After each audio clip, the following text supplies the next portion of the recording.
여러분, 평등이라고 하는 거는 참 인간 다음에 가장 기본적인 조건 아니겠습니까? 인간의 존엄, 권리, 행복을 추구하는 데 있어서 차별이 없어야 된다. 이게 평등이라는 거예요. 근데 이 평등은 크게 보면 세 가지입니다. 하나는 인격의 평등이에요. 사람 위에 사람 없고 사람 밑에 사람 없다. 또 하나는 사회적 평등입니다. 신분과 직업에 귀천이 없다. 또 하나 기회의 평등입니다. 기회를 갖는 데 있어서 만인은 동등하게 보장돼야 된다. 그래 국가가 의무적으로 교육을 똑같이 시키고 있지 않습니까? 우리가 살아가면서 사실 남으로부터 차별을 받는다, 동등한 대우를 받지 못한다, 그러면 참 마음이 불편합니다. 그런데 이런 평등하고 가장 거리가 먼 것이 뭐냐 하면은 노예제도입니다.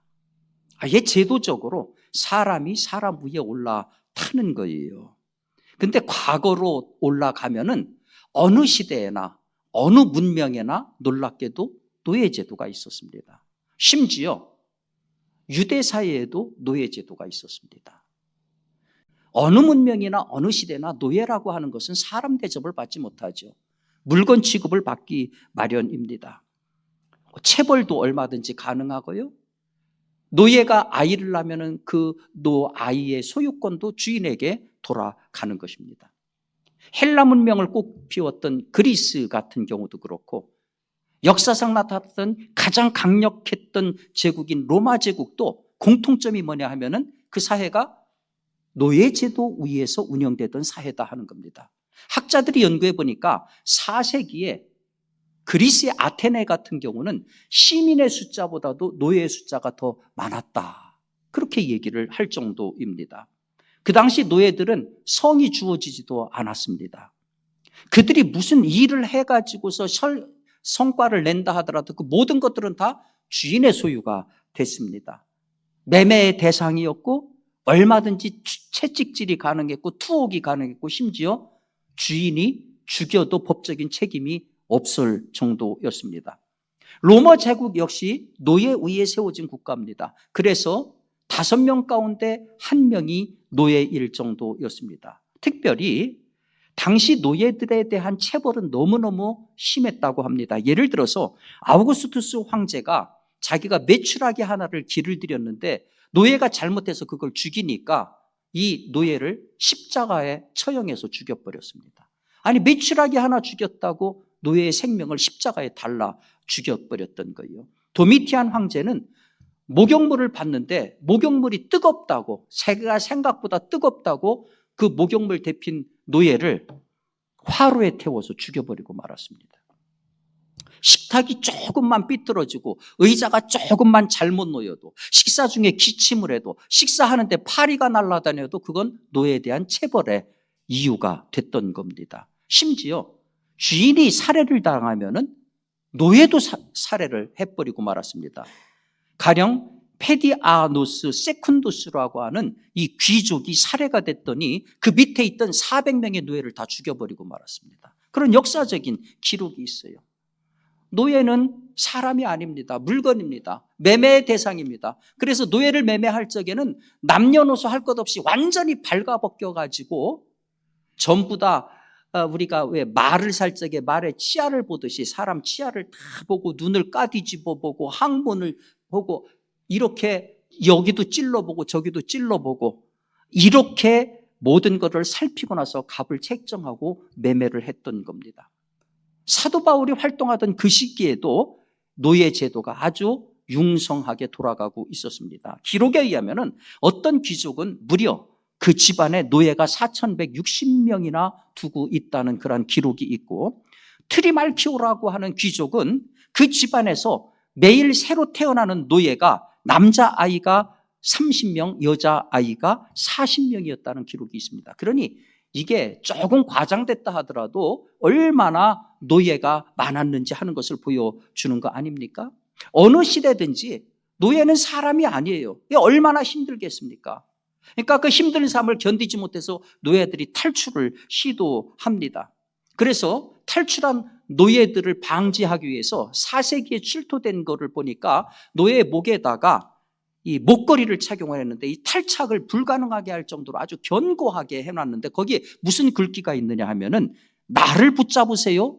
도망친 나를 칼리스토 땅에 있는 내 주인 비벤티우스에게로 돌려주세요. 이런 글귀가 라틴어로 딱 써져 있는 거예요. 자, 그러니까 누가 저 목걸이를 딱 보고 그 글귀를 보면 아하, 이 친구가 비벤티우스 지역에서 있는 노예구나. 근데 지금 여기 와 있다는 얘기는 도망쳤다는 얘기구나. 발각이 쉬운 거죠. 관리가 쉬운 거예요. 도망가다가 잡히면은 푸지티부스, 이게 도망자라고 하는 라틴어인데 푸지티부스의 첫 글자인 F를 여기 이마에다가 화인으로 딱 찍은 다음에 그 다음에 십자가로 처형해 죽여버리고 말았습니다. 자, 지금 생각하면은 노예제도야말로 가장 야만적인 것이고 가장 비인간적인 것이고 천벌을 받을 제도 아니겠습니까?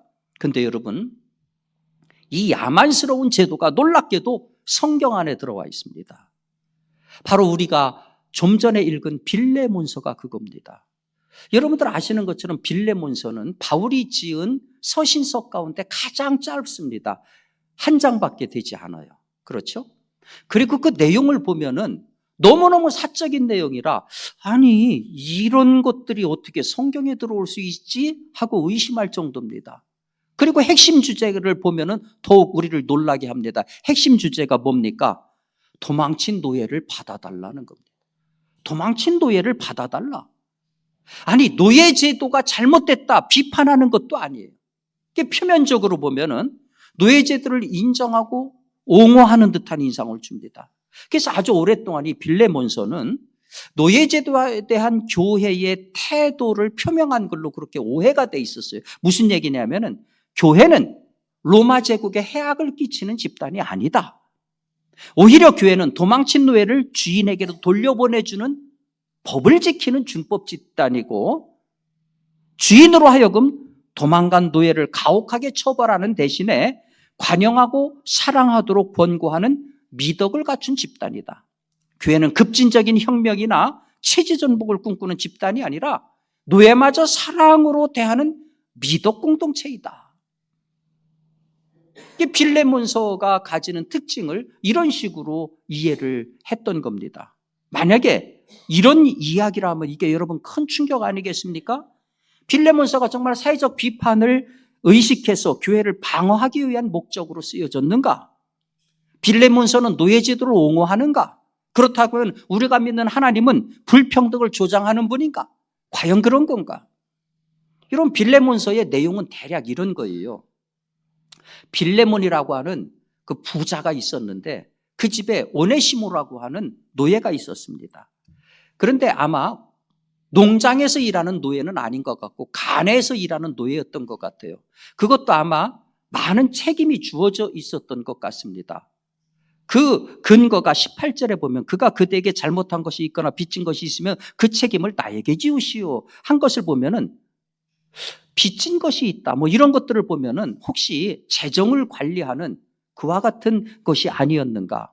어쨌든 신임이 돈독했던 노예인 것만은 틀림이 없습니다. 그런 오네시모가 주인으로부터 탈출해서 도망을 간 겁니다. 도망간 이유가 뭐냐? 뭔가 잘못했기 때문이냐? 아니면은 자유를 찾아서 간 거냐?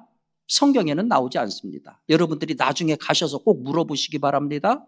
그런데 흥미있는 것은 자, 도망치면은 이마에다가 F자 화인을 한 다음에 십자가형을 처한 것이 그 당시의 관례였습니다. 그렇다면 상식적으로 도망친 노예는 최대한 안 잡히려고 멀리 도망가야 되고 주인이 도대체 상상도 하지 못할 곳으로 숨어야 됩니다. 그런데 오네시모가 어디로 도망을 갔느냐 하면은 바울한테로 도망을 갔어요. 바울은 지금 로마의 감옥에 갇혀 있습니다. 그런데 로마에 있는 바울한테로 도망을 간 겁니다. 그 얘기는 뭡니까? 바울을 안다는 얘기죠. 바울을 알고 있었다는 얘기죠. 그렇죠. 바울이 빌레몬의 집에 와서 그 교회에 그 집에서 예배를 드렸습니다. 하나님의 말씀을 전했습니다. 우리 모두는 주인이나 노예나 하나님 앞에서 다 동등한 사람들이고 하나님 앞에서 다 자유인입니다. 이 복음의 소식을 오네시모가 들었습니다. 그렇기 때문에 아마 바울에게 도망갔지 않나. 그렇게 우리가 추정을 해볼 수가 있습니다. 그런데 놀랍게도 그렇게 찾아온 오네시모를 바울이 주인 빌레몬한테 돌려보냅니다. 그 얘기는 무슨 얘기입니까? 노예와 주인이라고 하는 그 관계를 인정하고 있다는 얘기지요. 이게 빌레몬서의 대강적인 내용입니다. 자, 빌레몬이라고 하는 노예 주인하고 오네시모라고 하는 노예를 바울은 있는 그대로 인정하면서 얘기를 펼쳐나가고 있어요. 어디 보아도, 빌레몬서 어디를 보아도 바울이 노예제도에 대해서 비판하거나 부정적인 얘기를 하거나 아니면 찬성하는 얘기를 하거나 전혀 그런 언급이 없습니다. 얼핏 보면은 바울이 노예제도를 묵인하는 것 같기도 하고 빌레몬서가 사회적 불평등을 그대로 수용하는 것 같이 그렇게 느껴지기도 합니다. 정말 그런가? 근데 여러분 10절과 16절을 보면 아주 중요한 얘기가 나와요. 10절에 이런 말씀이 있어요. 갇힌 중에서 낳은 아들 오네시모를 위하여 내게 간구하노라. 16절 이후로는 종과 같이 대하지 아니하고 종 이상으로 곧 사랑받는 형제로 둘 자라. 내게 특별히 그러하거든 하물며 육신과 주 안에서 상관된 내게랴. 여러분 여기 놀라운 두 개의 단어가 나오지 않습니까? 하나는 아들이라는 단어입니다. 하나는 형제라는 단어입니다. 노예인 오네시모를 향해서 아들이라고 얘기를 하고 있어요. 물론 이것이 영적인 아들이라고 하는 의미가 강할 겁니다. 디모데를 영적인 아들이라고 했던 것처럼. 그런데 잠깐만 바꾸어서 생각을 해보면은 잘 아시는 것처럼 사도 바울은 로마 시민권을 가진 자입니다. 로마 시민권을 가진 사람이 노예를 자기 양자로 어댑션, 이 양자로 받아들였다고 하면 그 순간 행정적으로 법적으로 노예인 오네시모의 지위는 로마 시민권자가 되는 겁니다. 거기다가 노예인 오네시모를 가리켜서 사랑받는 형제라고 지칭을 해요. 그 얘기는 뭡니까? 더 이상 너는 노예가 아니라 나하고 똑같은 형제다, 그런 의미입니다. 놀라운 얘기예요. 근데 그러면서도 오네시모를 본래 주인인 빌레몬에게 돌려보내요. 그러면서 이러한 부탁을 합니다. 17절이죠. 네가 나를 동역자로 알진대 그를 영접하기를 내게 하듯 해라. 18절이죠. 그가 만일 내게 불의를 하였거나 내게 빚진 것이 있으면 그것을 내 앞으로 계산하라. 핵심이 뭡니까? 더 이상 오네시모를 노예로 대하지 말고 당신이 나를 대하듯이 오네시모를 꼭 같이 그렇게 대해라. 형제로 대해라. 그러니까 무슨 얘기예요? 외형적으로는 사회 질서를 그대로 인정하는 거예요. 왜 그러냐 하면은 노예 주인한테 노예를 다시 돌려보내는 거니까. 그런데 내면적으로는 무슨 얘기입니까? 노예 없어. 당신이나 나나 그리스도 안에서 다 똑같은 형제야. 오네시모도 똑같은 형제야. 그러니 형제로 대해야 돼. 이런 바울의 입장이요, 고린도전서 7장 22절에도 똑같이 나오고 있어요. 주 안에서 부르심을 받은 자는 종이라도 주께 속한 자유인이요 또 그와 같이 자유인으로 있을 때에 부르심을 받은 자는 그리스도의 종이니라. 너희는 값으로 사신 것이니 사람들의 종이 되지 말라. 형제들아 너희는 각각 부르심을 받은 그대로 하나님과 함께 거하라. 이것이 사도 바울이 고린도 교회에 주신 권면인데요. 여기 보세요. 너희는 각각 부르심을 받은 그대로, 그 무슨 뜻입니까? 종이면 종, 종을 가진 주인이면 주인, 그대로 하나님과 함께 거하라. 그 얘기는 뭐예요? 겉으로는 바울은 현행의 사회체제를 건드리지 않습니다. 그런데 그 안의 얘기는 뭐예요? 신분이 자유인이면 그리스도 안에서 종이다. 신분이 노예이면 그리스도 안에서 자유인이다. 이런 얘기를 해요. 바울이 종에게는 자유인이다, 자유인에게는 종이다, 이 얘기를 붙이는 데는 분명한 목적이 있습니다. 무슨 얘기입니까? 둘 다 그리스도 안에서는 똑같이 평등한 형제다, 그런 얘기입니다. 이와 같은 바울의 중요한 신념과 사상이 갈라디아 3장 28절에 다시 나옵니다. 종이나 자유인이나 그리스도 예수 안에서 하나니라. 생각해 보세요. 바울이 오네시모를 아들이다, 형제다 이렇게 지칭을 했어요. 근데 현실은 뭡니까? 도망친 노예예요. 만약에 빌레몬한테 갔다라고 하면은 빌레몬 주변에 있는 사람들이 저 도망친 오네시모 F자 찍어야 돼. 십자가에 매달아야 돼. 이게 현실입니다. 바울은 내적으로 신념적으로 모두가 동등한 형제고 자유인이다라고 가지고 있는데 현실은 여전히 F자고 십자가에 매달아야 되는 냉혹한 현실 이 사이에서 바울이 택한 방법이 뭡니까? 빌레몬 형제여, 당신은 무엇을 할 수 있어? 당신은 그리스도의 사람이요. 그렇다면 당신이 할 수 있는 것을 하시오. 그거는 뭡니까? 그에게 자유를 주시오. 그 당신이 할 수 있는 일이요. 당신이 할 수 있는 일을 당신이 하시오. 우리가 할 수 있는 것은 그게 최선이요. 지금 당장 그 일을 하시오. 사도 바울의 방법이 정답이지요. 그리스도 안에서는 종도 없고 자유, 모두가 자유인이다. 동일한 형제다. 예수의 사람들에게는 노예도 없고 종도 없다. 그러니 주인인 자는 먼저 할 수 있는 일 해라. 당신이 가지고 있는 노예에게 당신이 할 수 있는 일은 자유를 주는 것이다. 그리고 그 종과 함께 그리스도 안에서 평등을 누리는 것이다. 빌레몬이 오네시모에게 자유를 주었는지는 성경을 통해서 확인할 수가 없습니다. 그런데 놀라운 것은 전설에 의하면은 오네시모가 디모데의 뒤를 이어서 에베소 교회의 감독이 되었다는 겁니다. 천하디천했던 당시 사회적으로 천하디천했던 노비가 초대교회 5명밖에 없었던 총 대주교의 자리에 올랐다 그 얘기입니다.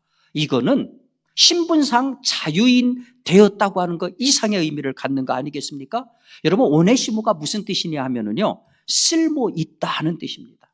원래 노비로서 쓸모가 없었던 오네시모인데 그리스도를 만난 후에 진정 쓸모 있는 사람이 되고 진정한 자유인이 됐습니다.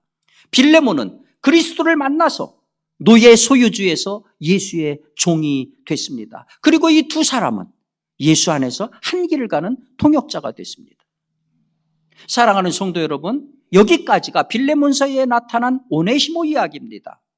우리는 많은 비평가들이 그러했듯이 빌레몬서가 노예인 오네시모를 대하는 태도를 가지고 시비를 가리려고 했어요. 저것이 노예제도와 불평등이라고 하는 시각을 혹시 가지고 있는 것은 아니냐 그런 식으로 말이지요. 그런데 이와 같은 생각의 이면에는 이런 것이 있어요. 우리는 평등하다. 우리 시대는 더 이상 노예제도 같은 것은 없다. 이러한 우리의 입장을 가지고 그걸 지금 보는 겁니다. 여러분 정말 그렇어요? 우리가 사는 세상은 노예제도가 없나요? 진짜 평등한 세상인가요? 분명히 신분제는 법적으로 폐지가 됐어요. 근데 아주 교묘한 방식으로 여전히 남아있고 여전히 프리베일, 퍼져 있습니다. 한마디로 말하면 아주 합법적인 불공평이 우리 사회에 널려 있어요. 무슨 얘기냐? 여러분이나 저나 잘 아는 대로 우리 사회는 능력사회입니다. 능력에 따라서 대우가 다 달라집니다. 기술 하나 가지고 있는 사람하고 기술 10개 가지고 있는 사람하고 샐러리가 엄청나게 차이가 나지 않습니까? 대학 어디 나오고에 따라서 달라지지 않습니까? 그래서 능력을 강조하는 이론들이 참 많아요. 예를 들어서 파레토의 법칙 많이 들어보셨죠? 20대 80의 법칙. 상위 20%의 사람이 소득의 80%를 차지하더라. 무슨 얘기냐? 아무리 평등을 외쳐도 엘리트의 등장은 불가피하고 엘리트가 사회를 이끌어간다. 이게 파레토의 법칙이죠. 능력주의, 소위 메리토크라시라고 하죠. 여러분 영국이나 독일 같은 데는요. 초등학교 성적 가지고 이후에 인문계로 갈 건지 실업계로 갈 건지를 선생님이 딱 결정합니다. 예, 놀랍게도 초등학교 성적을 가지고 그게 결정이 돼요. 우리 사회는 이러한 엘리트 이론을 능력주의를 다 수용을 합니다. 그래서 열심히 노력하면 성공할 수 있다. 이런 모토 아래 공부 잘해서 좋은 학교 가야 되고 좋은 직장에 가가지고 억대 연봉을 받아야 된다. 이것을 당연시하고 우리 자녀들한테도 그렇게 우리가 교육을 시킵니다. 외형적으로는 공정해요. 근데 사회 안을 파고 들어가면은 사람들의 생각부터가 불공정해요.